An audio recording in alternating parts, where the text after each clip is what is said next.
L'écho du soir avec Emmanuel Le Chypre. Bonsoir Emmanuel. Bonsoir Lucie. Le secteur du tourisme français perd 4 places dans le classement réalisé par le Forum économique mondial. Ce dernier lance un signal d'alerte. La priorité ne serait pas suffisamment donnée à la compétitivité dans ce secteur en France. Oui, et il a raison, le Forum économique mondial, le dédain avec lequel on traite le secteur du tourisme en France est un véritable scandale national. Songez quand même qu'on a eu les chiffres du chômage ce matin, il faut s'en rappeler.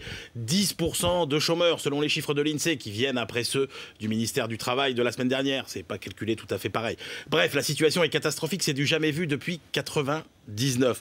Et à côté de ça, on voit quoi? On voit qu'on a des atouts fantastiques sur ce secteur du tourisme. Qui a l'équivalent du Mont-Saint-Michel? Personne. Qui a l'équivalent du Mont-Blanc?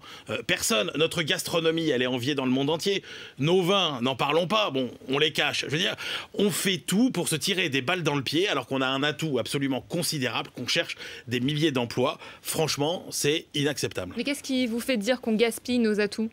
Alors, on regarde les résultats du classement. Alors, classement général, on est passé du 3e au 7e rang. Alors, il y avait déjà l'Espagne devant nous. Maintenant, il y a l'Allemagne, l'Autriche, la Suisse. Alors, ok, c'est sympa comme pays, mais enfin, quand même, on pourrait faire mieux que ça. On reste premier sur les salons, les expositions internationales.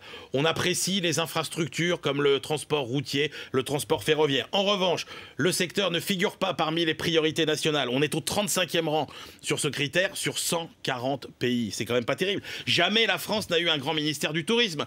On n'a même pas dans le gouvernement de Jean-Marc Ayrault de ministre du Tourisme de plein droit, alors que c'est quand même pas un gouvernement resserré au niveau de la taille. Il n'y a pas assez de main-d'œuvre qualifiée et disponible, nous dit le classement. Et alors surtout, la Bérésina, sur le rapport qualité-prix, nous arrivons dernier, 140e sur 140, sur les taxes d'aéroport, les prix des hôtels, les prix de l'essence. Donc il est temps vraiment que le tourisme devienne une cause nationale. On a des atouts considérables, il nous faut des emplois. Il faut vraiment y aller. À bon entendeur. Le chiffre du jour, Emmanuel. Le chiffre du jour, c'est la Suisse qui fait des émules, puisque un sondage Tider LCI Opinion Web publié aujourd'hui montre que 83% des Français seraient favorables à une loi plafonnant les salaires des dirigeants des entreprises privées.